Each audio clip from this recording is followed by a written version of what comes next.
नवापूर तालुक्यातील एकूण 17 ग्रामपंचायतीमधील पोटनिवडणुकीचा निकाल आज जाहीर करण्यात आला। त्यामध्ये खांडबारा, बिलबारा आणि खादगाव या ठिकाणी 3 ठिकाणी सरपंच पदासाठी पोटनिवडणूक घेण्यात आली। बिलबारा आणि खांडबाराचा निकाल आपण दिलेलाच आहे। आता शेवटचा जो आहे खादगाव ग्रामपंचायतचा सरपंच पदाचा निकाल आपल्या हाती आलेला आहे। यामध्ये 2 उमेदवार निवडणुकीच्या रिंगणात होते। यामध्ये वती विश्वनाथ वसावे यांना एकूण मतं 394 मिळालेली आहेत।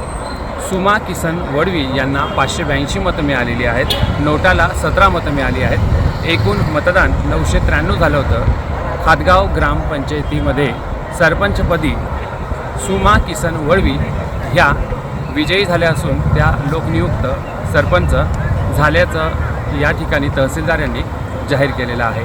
नवापूर तालुक्यातील संपूर्ण निकालाचे अपडेट तुम्हाला नवापूर एक्सप्रेस न्यूजच्या यूट्यूब चॅनलवर, फेसबुक आणि इंस्टाग्रामवर पाहायला मिळेल। Nilesh Patil, Navapur express news, Navapur.